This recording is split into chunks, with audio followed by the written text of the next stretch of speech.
Service Committee to order and begin with a land acknowledgement. At this time, I'd like to acknowledge that we meet under Traditional Treaty 6 territory, the Métis homeland, and acknowledge the diverse Indigenous peoples whose ancestors' footsteps have marked this territory for centuries, such as the Cree, Dene, Saulteaux, Blackfoot, Nakota Iska, as well as the Métis and Inuit, and now settlers from around the world. We'll begin with a roll call. We'll now start with our roll call committee members. Do we have Councillor Principe? Good morning. Councillor Morgan? Good morning. Councillor Jans? Good morning. Councillor Rutherford? Morning. Councillor Clark? Good morning. Councillor Tang? I believe she's going to be a few minutes late. Councillor Paquette? Councillor Palmer? Good morning.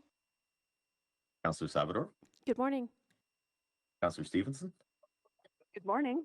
And Councillor Wright. Good morning. And is Mayor Knack present? Not yet, but I will believe he will be joining us later. Okay, thank you. We'll move in next to the declaration of pecuniary or conflict of interest. Before we consider today's agenda, I will ask that all members of council present if they have any pecuniary or conflicts of interest to declare regarding any of the items to be discussed. Pecuniary interest exists when an item could monetarily affect a member of council, their employer, or family member. A conflict of interest exists when an item could affect the private interest of a member of council, their employer, or a family member. Do any members of council have a pecuniary or conflict of interest to declare? Hearing none, no declared pecuniary or conflict of interest, we will move to the adoption of the agenda. Would someone please move the adoption of today's agenda? So moved. Oh, yeah. Thank you, Councillor Barber.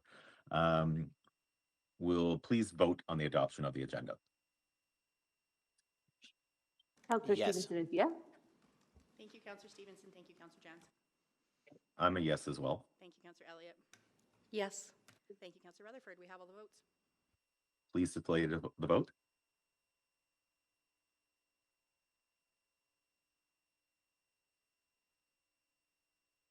That's all in favor. That's carried.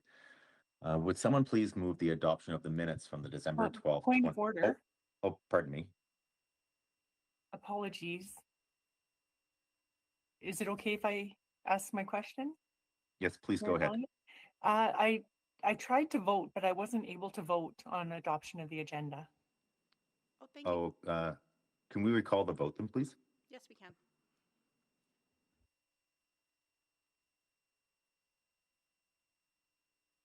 Okay, we will, now, if it's ready, I'm a clerk, can we please vote on the adoption of the agenda? Yes. Thank you, Councillor Jans. I'm a yes Councillor as well. Stevenson is yes. Thank you, Councillor Stevenson. Thank you, Councillor Elliott. Yes. Thank you, Councillor Rutherford. We have all the votes. Can you please display the vote?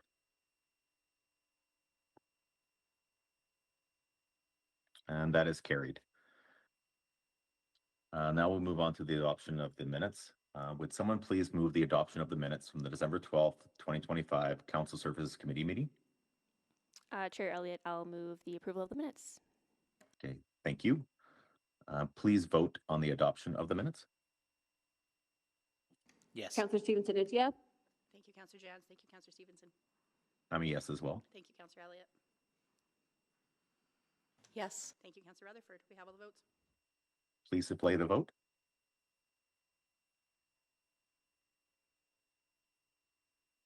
And that is carried. And I believe we have one protocol item. And Councillor Rutherford, are you okay with providing that one today? Yes, thank you, Chair Elliott.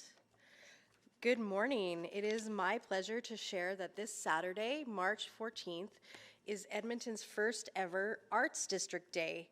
This exciting downtown event will be happening from 11 a.m. to 4 p.m. And the celebration has been made possible through the collaboration between the Art Gallery of Alberta, Winspear Centre, and the Citadel Theatre.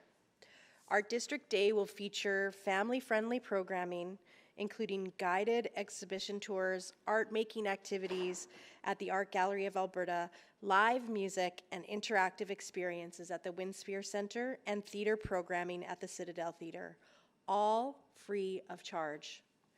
As a UNESCO Learning City, these accessible arts-based learning opportunities are a way to ignite curiosity at any age and celebrate our rich culture and history. By supporting current and future artists, we bring energy and inspiration to our city. The health of Edmonton's arts community is a testament to the strong relationships between the City of Edmonton and our dedicated partners.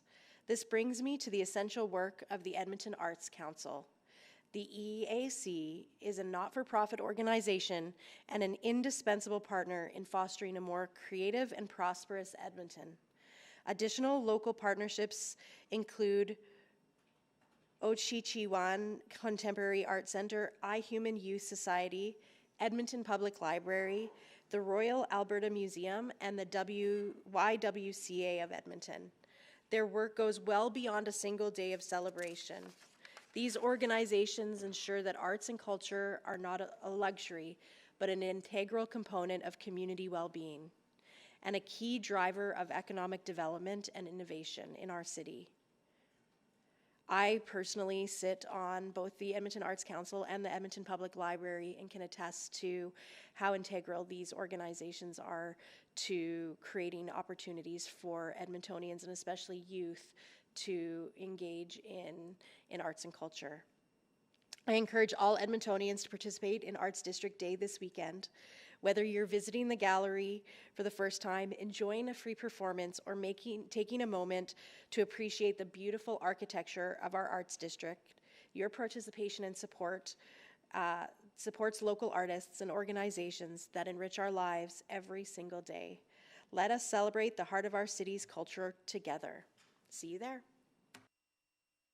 Thank you, Councillor Rutherford. We will now select the items for debate. Madam Clerk.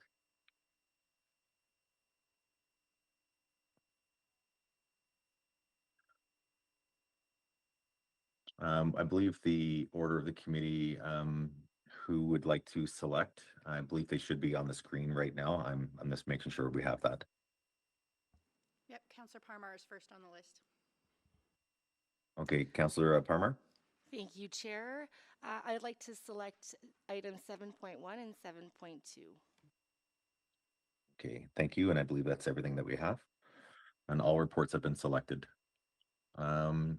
I do not believe, want to request to speak. I don't believe we have any requests to speak today unless there's been a late addition.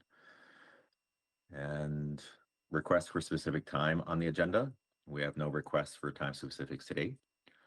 Are there any councillor inquiries today? Okay, hearing none. Are the reports to be dealt with at a different meeting?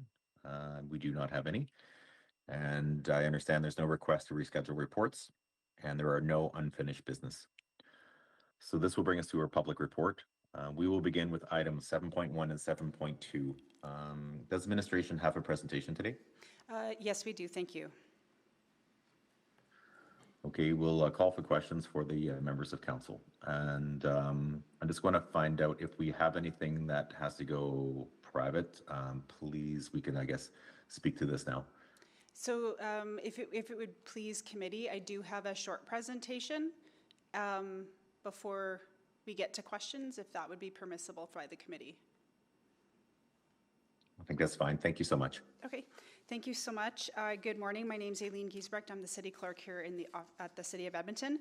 With me today is Victoria, who you know is the director of COLT team, as well as Bradley Wells, who is the director of the election.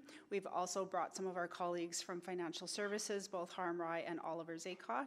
We also have brought some colleagues with us from employee services, both Pinky and Charmaine, in case there's any questions related to the HR policy.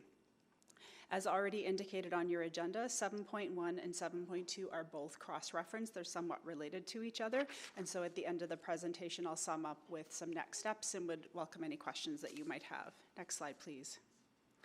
Just as a quick recap, it was back in December that this council had its first council services committee meeting. And at that meeting, there were two separate motions. We've just consolidated them onto the screen.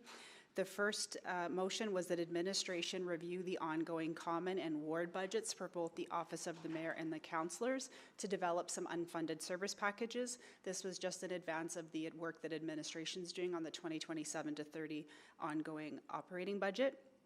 The second motion that was passed was that administration reach out to each member of council regarding potential upgrades or improvements that might be required related to their offices. So we have done both of those activities, and all of the information we've gathered is both in report 7.1 and 7.2. Next slide, please. Just as a friendly reminder, councillors' budget and expense policy, the entire purpose of this is to help you administer your offices and to support the work of you as elected officials here at the City of Edmonton. The policy is designed to provide each of you with the flexibility to allocate resources in the most efficient and effective and economical way to meet your own particular requirements.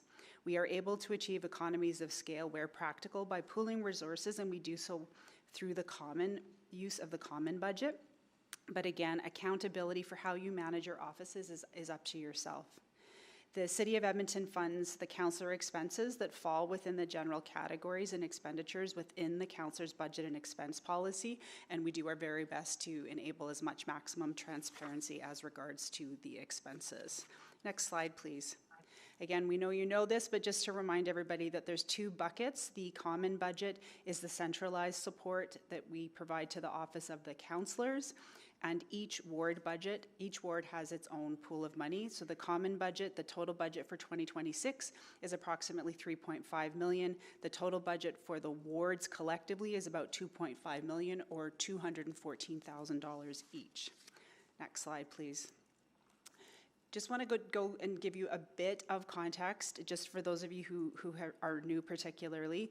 The policy that I've just referenced has been updated 5 times since 2019. Just updating the policy does not result in any changes to the actual dollar figures. There have been a few adjustments going back over a decade. The most recent adjustment to the budgets was during COVID in 2020. The Office of the Mayor and Councillors did have a one-time decrease just to help offset some declining revenues, and obviously I don't need to explain 2020.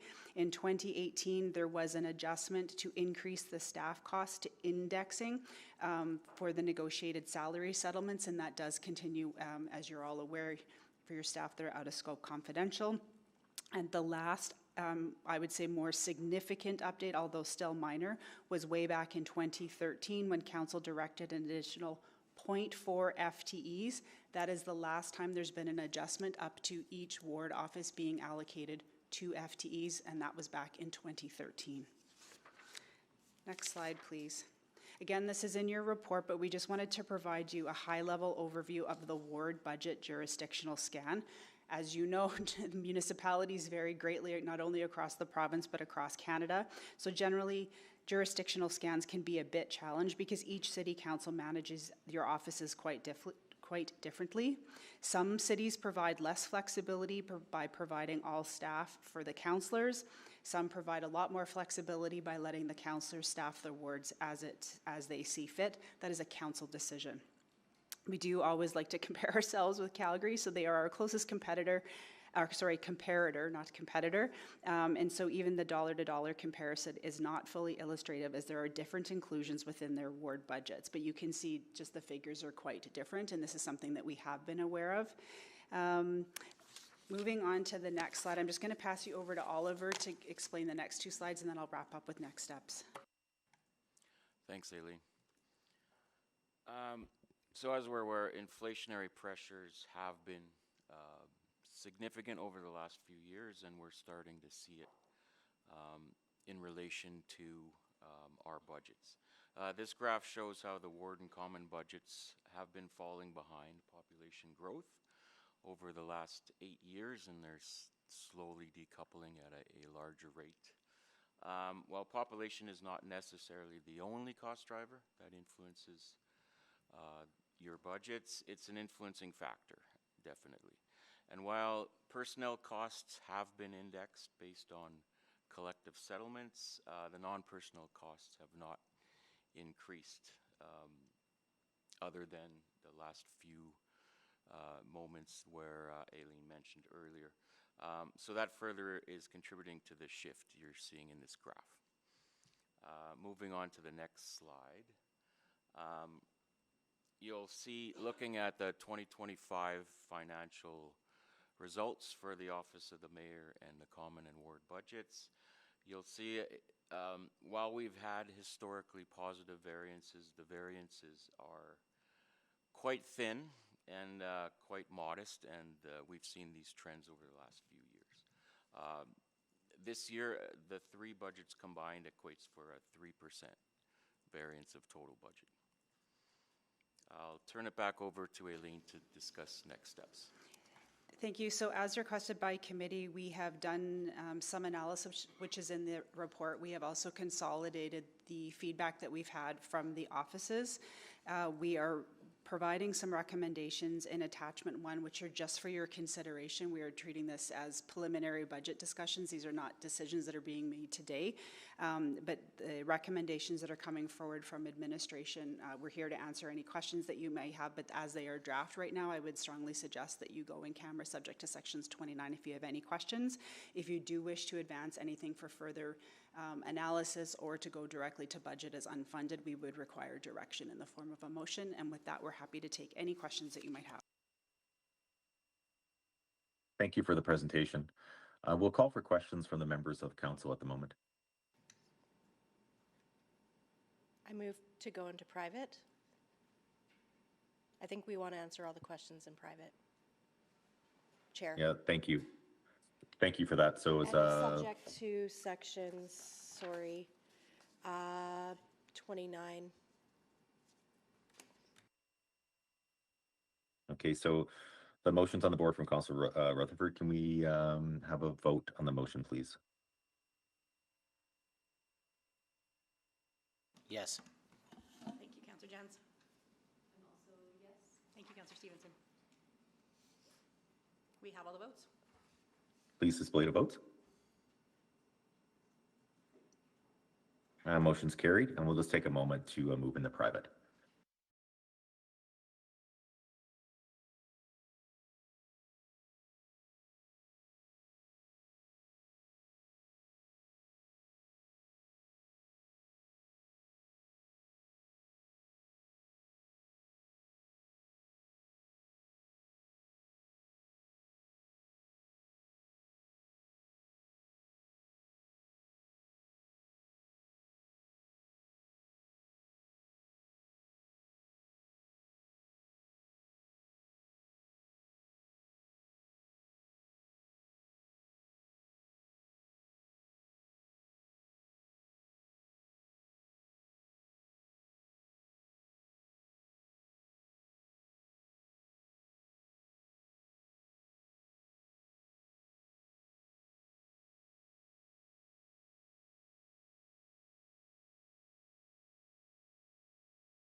We are in public, Councillor Elliott.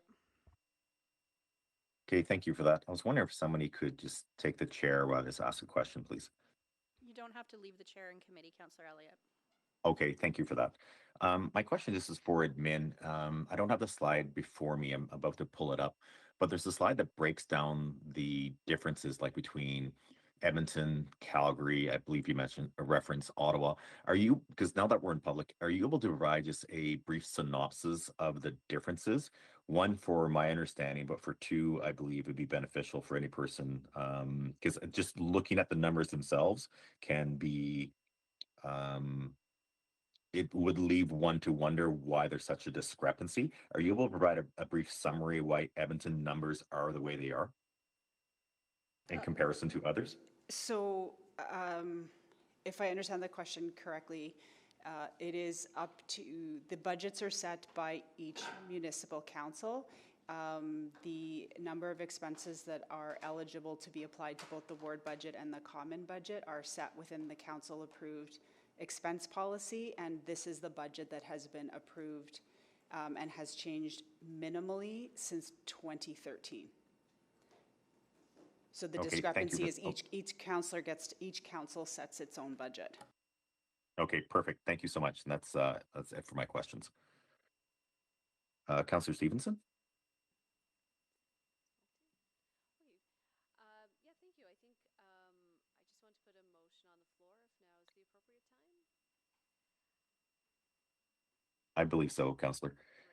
So I'll just move administration's recommendation that administration bring forward an unfunded service package for the Office of the Mayor and Office of the Councillors 2027-2030 operating budget as outlined in attachment 1 of the March 11th, 2026 Office of the City Clerk Report OCC 03321 and attachments 1 and 2 of the March 11th, 2020 of the aforementioned report remain in private pursuant to section 29 of the Access to Information Act. Thank you, Councillor.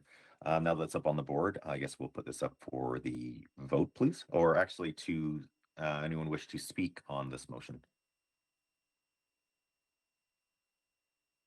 And hearing none, I guess we'll move to the vote on the motion, please. I'm sorry, Chair, I was a little bit late. I'm Nope. going on the board. Oh, no problem. Councillor Wright, please go ahead. I was wondering if I could make an amendment to that motion that to remove attachment 2 from being private? Oh, okay, so we can, so Madam Clerk, I'll just ask, is it the best to, I'll just clarify. I'm so sorry, point of order. We are not broadcasting on YouTube. Thank you, Councillor. Let us look into that.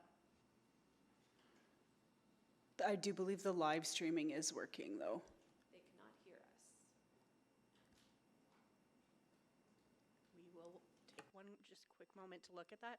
Councillor Elliott, do you mind if we just take a 2-minute recess to take a look at that? Thank you so much. We'll just take a 2-minute recess and we'll just wait for admin to let us know when we're ready.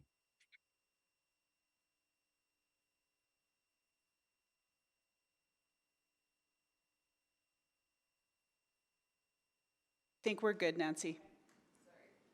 And so can we just be clear, if we wanted to take a moment and look at page 5, that would clarify what's attachment 1 and what's attachment 2, just so that we can get the amendment ready for you. Okay, Madam Clerk, do we have to go back into private to look at that attachment? Nope, we're fine as we no, Councillor Elliott, we don't need to go back in private. Okay, thank you. We can if you want, but you don't need to. We're just going to clarify the amendment, and then we'll get the amendment up on the screen.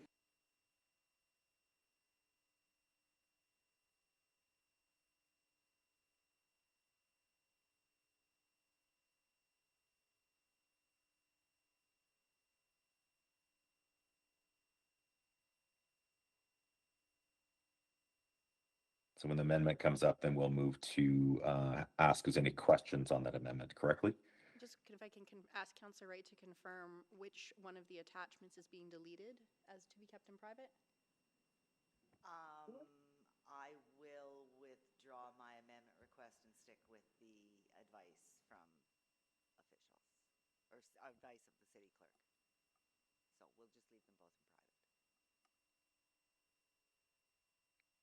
Okay, then so Thank you, Councillor Wright. And it's just my understanding, then we will stay with the original motion as moved by Councillor Stevenson. Yes, my apologies. Okay. Okay, thank you then. I'll just ask councillors any questions in regards to the motion. Seeing none, we will vote on the motion, please. I'm a yes. Thank you, Mayor Knack. Yes. Thank you, Councillor Jans.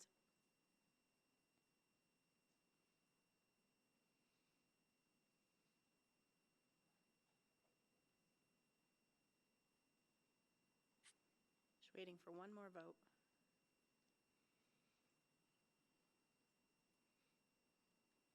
We have all the votes. Please display the vote.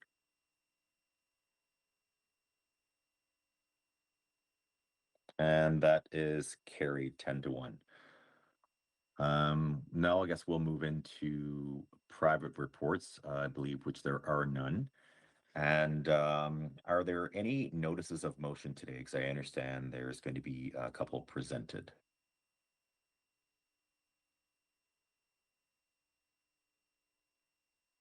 Councillor Principe, are you prepared to make your motion? Yes, thank you. I just wasn't able to sign on. Sorry about that. Okay, please take a moment. Thank you. Yes, I would like to do 2 notices of motion. On the March 17th City Council meeting, I will move that administration provide a report to committee on the steps to pause the increased patio fees for the 2026 patio season, including associated budget implications. And second one that I will be moving is that administration immediately pause implementation of 132 Avenue construction between 82nd Street and 97th Street for further discussion with relevant stakeholders and possible design reconsideration. Councillor, can I just confirm, are those intended to come to the next regular council meeting? Correct. Thank you. Thank you. Okay, and Clerk, you have both of those notice of motions? Yes, we do. Thank you. Okay, I believe at this point there's nothing further on the agenda. I just want to clarify that before I call for a conclusion. Yeah, there's nothing left on your agenda, Councillor. Okay, well, that concludes today's agenda and the meeting is now adjourned. Thank you, everyone.